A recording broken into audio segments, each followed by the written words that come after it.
नमस्कार, आपके साथ मैं हूं विद्यानाथ झा। राष्ट्र गर्व में आपका स्वागत है। राष्ट्र गर्व हमारा वो खास प्रयास जिसका मकसद हर भारतवासी को उन अनसुनी अनजानी कहानियों से रूबरू करवाना है जो राष्ट्र गर्व की जीवंत मिसाल हैं, भारत का गौरव है और दुनिया में हमारी एक अलग पहचान बनाती है। आज चर्चा उस बेशकीमती रत्न कोहिनूर की जो केवल एक हीरा भर नहीं बल्कि हिंदुस्तान के गौरवशाली इतिहास और सांस्कृतिक विरासत का प्रतीक है। सदियों से ब्रिटिश शाही ताज की शोभा बढ़ा रहा यह कोहिनूर आज लंदन के टावर ऑफ लंदन के ज्वेल हाउस में रखा हुआ है, जिसे देखने के लिए दुनिया भर से लोग आते हैं। लेकिन राष्ट्रगर में आज कोहिनूर का जिक्र सिर्फ उसकी चमक या कीमत की वजह से नहीं हो रहा, बल्कि इसलिए क्योंकि कोहिनूर भारत के गौरवशाली अतीत और सांस्कृतिक विरासत के साथ ही अंग्रेजों की लूट की कहानी का भी सबसे बड़ा प्रतीक है।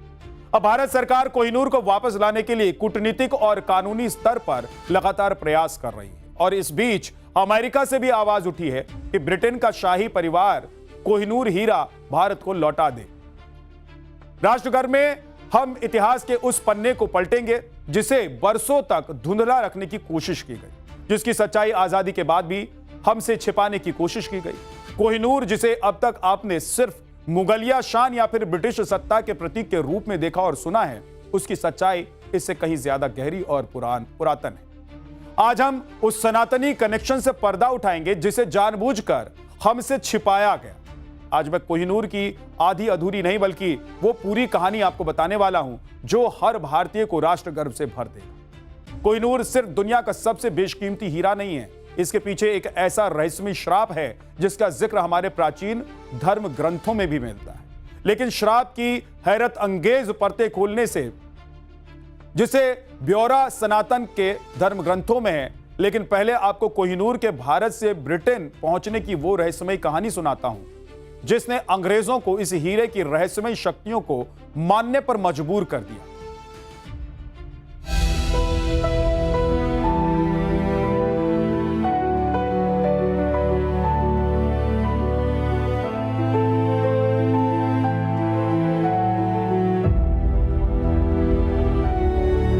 भारत का कोहिनूर दुनिया का सबसे बेशकीमती और रहस्यमय हीरा, जिसके साथ एक अजब संजोग यह भी है कि उसे कभी बेचा या खरीदा नहीं जा सका। जिसने भी उसे हासिल किया, युद्ध जीतकर हासिल किया या अंग्रेजों की तरह धोखे या छल से छीना।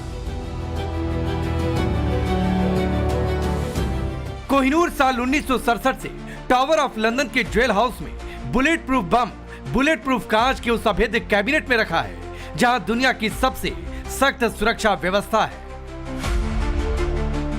जिस ज्वेल हाउस में कोहिनूर को रखा गया है, जहां 2 टन वजनी और 6 इंच मोटे स्टील के दरवाजे लगे हैं जो कंक्रीट की उस मजबूत तिजोरी का हिस्सा है जिसके बारे में कहा जाता है कि वो परमाणु हमला भी झेल सकता है। सैलानी एक मूविंग बेल्ट पर खड़े होकर कोहिनूर की झलक देखते हैं जो उस बुलेट प्रूफ कैबिनेट से 3 फीट की दूरी से गुजरती है। सिर्फ 10 से 30 सेकंड का वक्त मिलता है सैलानियों को कोहिनूर को निहारने के लिए। इतनी सुरक्षा व्यवस्था इसलिए क्योंकि ये बेशकीमती तो है ही। ब्रिटेन इसे सिंबल ऑफ कॉन्क्वेस्ट यानी भारत को जीतने का प्रतीक मानता है। यही बात साबित करती है कि कोहिनूर की पहचान भारत से किस कदर जुड़ी है। वो 29 मार्च 1849 की तारीख थी जब अंग्रेजों ने महाराजा रणजीत सिंह के 11 साल के बेटे दलीप सिंह से धोखे से कोहिनूर हीरे को छीन लिया था। गवर्नर जनरल लॉर्ड डलहौजी ने इसके लिए लाहौर की संधि का माहौल बनाया। लाहौर से लंदन तक कोहिनूर का सफर किसी रोमांचक फिल्म की कहानी जैसा है। अंग्रेजों ने इसे इतनी गोपनीयता और डर के साए में भेजा कि जहाज के कप्तान तक को नहीं पता था कि उसके पास क्या है। गवर्नर जनरल लॉर्ड डलहौजी को डर था कि अगर किसी को पता चला कि कोहिनूर उनके पास है तो रास्ते में उन पर हमला हो सकता है या कोहिनूर चोरी हो सकता है। इसीलिए उन्होंने एक विशेष चमड़े की बेल्ट बनवाई जिसमें गुप्त जेब थी। हीरे को एक मोटे मखमल के बैग में रखकर उसे बेल्ट में सिल दिया गया। डलहौजी उस बेल्ट को हर वक्त अपनी कमर पर बांधे रखता था, यहां तक कि सोते समय भी वो बेल्ट उनके शरीर से अलग नहीं होती थी। कोहिनूर को दलीप सिंह से छीनने के हफ्ते भर के अंदर यानी 6 अप्रैल 1849 को लंदन रवाना कर दिया गया। कोहिनूर को लाहौर से मुंबई लाया गया जहां से HMS मीडिया नाम के ब्रिटिश जहाज से उसे लंदन भेजा गया। हीरे को लोहे की एक भारी तिजोरी में रखा गया, जिसकी एक चाबी डलहौजी ने पहले ही लंदन भिजवा दी थी और दूसरी चाबी अपने भरोसेमंद को सौंप रखी थी। मुंबई के समुद्री इलाके से बाहर निकलने के चंद दिन बाद ही हिंद महासागर में यह जहाज एक चक्रवाती तूफान में फंस गया, जो कई घंटों तक चला। सबको लगा कि जहाज डूब जाएगा, लेकिन चमत्कारिक रूप से बच गया। उसके बाद उस जहाज में अचानक हैजा फैल गया, कई यात्री बीमार पड़ गए, कुछ की मौत हो गई। जब जहाज मॉरिशस पहुंचा तो उसे बंदरगाह पर रुकने नहीं दिया, धमकी दी कि अगर जहाज पास आया तो वो उस पर तोपों से गोले दाग देंगे। तमाम मुश्किलों के बाद हीरा पोर्ट्समाउथ पहुंचा। वहां से इसे सुरक्षित ट्रेन के जरिए लंदन ले जाया गया और बकिंघम पैलेस में ईस्ट इंडिया कंपनी के निदेशकों द्वारा महारानी विक्टोरिया को औपचारिक तौर पर सौंप दिया गया। लेकिन तब तक अंग्रेजों को इस बात पर यकीन हो चुका था कि कोहिनूर के श्रापित होने की जो कहानी है वो झूठी नहीं है, इसमें सच्चाई है। सनातन परंपरा और हिंदू धर्म ग्रंथों में कोहिनूर का उल्लेख सिर्फ एक बेशकीमती रत्न के रूप में नहीं, बल्कि एक दिव्य और रहस्यमय शक्ति वाले रत्न के रूप में मिलता है। उसका एक पौराणिक इतिहास है जो हर भारतीय के लिए राष्ट्रगर्व की गाथा है। लेकिन दुर्भाग्य यह रहा कि ब्रिटिश इतिहासकारों ने इस इतिहास को दुनिया से छिपाने की कोशिश की। जानबूझकर उसे खारिज किया गया और दुनिया के सामने सिर्फ आधा सच रखा गया। हमें बार बार वही कहानी सुनाई गई जिसमें कोहिनूर सिर्फ लूट, सत्ता संघर्ष और राजाओं के पतन का प्रतीक बनकर रह गया। उससे जुड़े कथित श्राप की खौफनाक कहानियां तो दुनिया भर में फैलाई, लेकिन इसके पीछे छिपे सनातन संदर्भों, आध्यात्मिक मान्यताओं और देवीय पहलुओं को दबा कर रखा।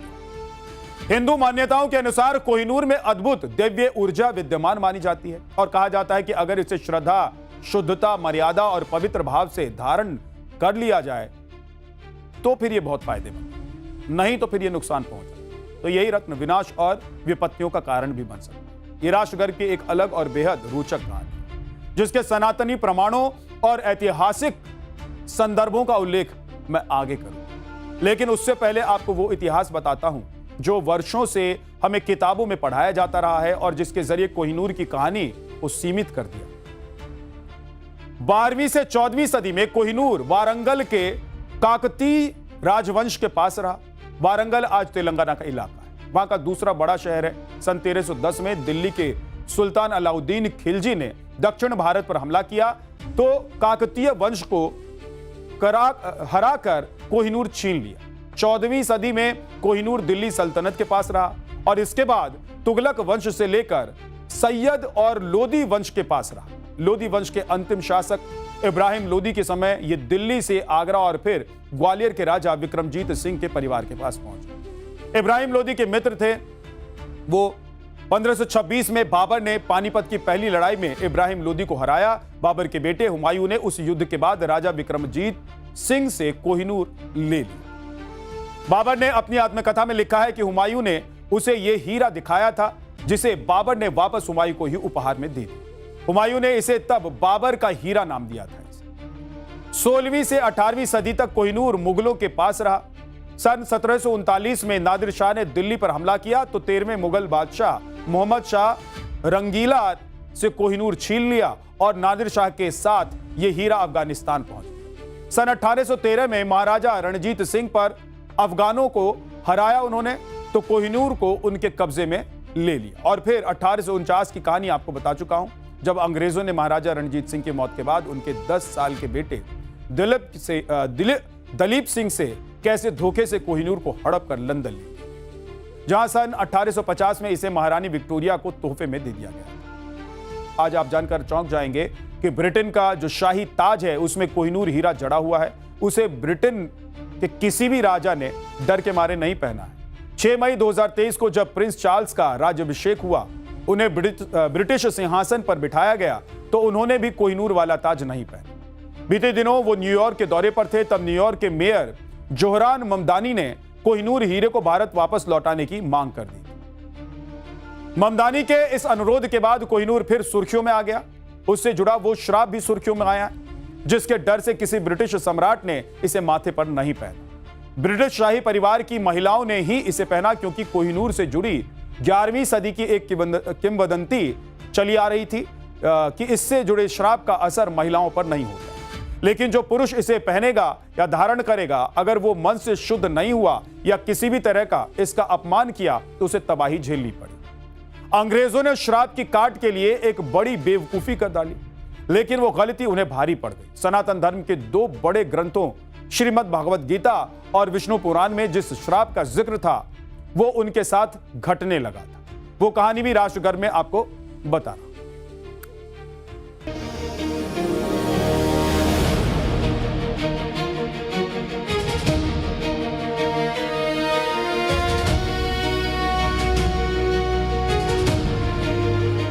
ब्रिटेन की रानी एलिजाबेथ की इन तस्वीरों में दुनिया ने सबसे पहले कोहिनूर को देखा। तब कोहिनूर को ब्रिटिश ताज में सजा दिया गया था।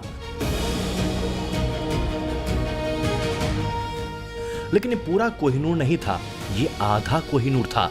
आधे कोहिनूर को अंग्रेजों ने अपनी बेवकूफी से नष्ट कर दिया। है ना गजब की कहानी।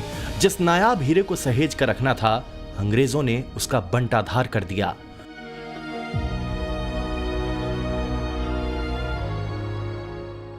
इसके पीछे जो कहानी उन्होंने बनाई वो भी जान लीजिए। जब कोहिनूर पहली बार लंदन पहुंचा तो उसे ग्रेट एग्जीबिशन में आम जनता के लिए रखा गया। उस समय कोहिनूर का वजन 186 कैरेट था और तब वह अपने मूल आकार में था, अंडे जैसा गोलाकार, जिसे तब मुगल कट कहा था। ब्रिटिश जनता ने कोहिनूर को देखा तो कहा कि यह पत्थर की तरह दिखता है। महारानी विक्टोरिया के पति प्रिंस अल्बर्ट हीरे की चमक से संतुष्ट नहीं थे। वे इसे आधुनिक यूरोपीय ढंग से चमकाना चाहते थे ताकि ये रोशनी को बेहतर तरीके से रिफ्लेक्ट कर सके। ऐसे में कोहिनूर को दोबारा तराशा गया। सन 1852 में इसके लिए एम्स्टर्डम से मशहूर हीरा तराशने वाले कारीगर बुलाए गए। हीरे को तराशने में 38 दिन का समय लगा। प्रिंस अल्बर्ट ने खुद तराशने की मशीन का पहला कट लगाकर इसकी शुरुआत की थी। हीरे को चमकाने के चक्कर में उसे बहुत अधिक काट दिया गया। कोहिनूर का 43% हिस्सा नष्ट कर दिया गया। 156 कैरेट से ज्यादा वजनी कोहिनूर नई कटिंग के बाद 105.6 कैरेट का रह गया और कोहिनूर पहले के मुकाबले बहुत छोटा हो गया। कई इतिहासकार इसे ब्रिटिश काल की एक बड़ी सांस्कृतिक गलती मानते हैं, लेकिन इसके पीछे की असल कहानी कुछ और है। माना जाता है कि इस हीरे को ब्रिटेन के शाही परिवार ने इसलिए 2 हिस्सों में कटवाया ताकि इससे जुड़े श्राप का असर खत्म हो जाए, लेकिन वैसा हुआ नहीं। 5 साल के बाद ही भारत में ब्रिटिश साम्राज्य के खिलाफ 1857 का पहला बड़ा विद्रोह हुआ। उसी के साथ दुनिया भर में अंग्रेजी शासन के विरोध बगावत की लहर उठी और अगले 90 साल में ब्रिटिश साम्राज्य खत्म हो गया, जिसके बारे में कहा जाता था कि दुनिया में इसका सूरज कभी नहीं ढलता है।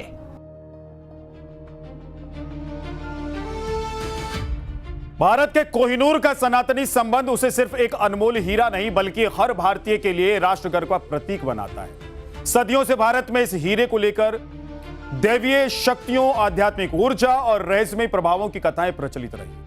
लेकिन इतिहास इस बात का भी गवाह है कि जिसने भी कोहिनूर को लालच, अहंकार या फिर गलत मंशा से हासिल करने की कोशिश की है, उसे भयावह परिणामों का सामना करना पड़ा। इसी रहस्य को दुनिया ने कोहिनूर के श्राप के नाम से जाना। कहा जाता है कि मुगल बादशाह शाहजहां ने इस बेशकीमती हीरे को अपने भव्य सिंहासन तख्ते ताउस में जड़वा दिया, लेकिन इसके कुछ समय बाद ही सत्ता और परिवार दोनों में विनाश की शुरुआत हुई। शाहजहां का अपना बेटा औरंगजेब उनके खिलाफ खड़ा हो गया, उसे कैद कर लिया गया और सत्ता की लड़ाई में उसके अन्य बेटों की निर्मम हत्या कर दी। इतिहासकार मानते हैं कि औरंगजेब के शासन के बाद से ही मुगल साम्राज्य के पतन का दौर तेज हो गया था और यहीं से कोहिनूर के उस रहस्यमय श्राप की चर्चा और गहरी हो चली, जिसने सत्ता के सबसे ताकतवर साम्राज्यों तक को बख्शा नहीं, उसे हिला कर। सन 1739 में फारस के शासक नादिर शाह ने दिल्ली पर हमला बोला और मुगल बादशाह मोहम्मद शाह रंगीला से छीनकर कोहिनूर अपने साथ ले गया। उसने ही इस हीरे को कोहिनूर नाम दिया। कोहिनूर यानी कि रोशनी का पहाड़। हीरा हासिल करने के कुछ ही समय बाद नादिर शाह का मानसिक संतुलन बिगड़ गया और 1747 में उसके ही अंगरक्षकों ने सोते समय उसकी हत्या कर दी। नादिर शाह के बाद यह हीरा अहमद शाह अब्दाली के पास पहुंचा। जल्दी अब्दाली के शरीर में भयानक घाव हो गए और उसकी दर्दनाक मौत हो गई। इसके बाद उसके बेटों के बीच खूनी संघर्ष शुरू हो गया। उसके पोते शाह सूजा को कैद कर लिया गया और उसकी आंखों तक को निकाल ली गई। इसके बाद वो भागकर महाराज रणजीत सिंह की शरण में गया। महाराजा रणजीत सिंह ने सन 1813 में शाह सूजा से यह हीरा हासिल किया। उनके निधन के बाद पंजाब में भारी राजनीतिक अस्थिरता पैदा हुई। उनके उत्तराधिकारियों की एक एक करके हत्या कर दी गई और अंत में सन 1849 में उनके सबसे छोटे बेटे दलीप सिंह को गद्दी छोड़नी पड़ी और अंग्रेजों ने कोहिनूर पर कब्जा कर लिया।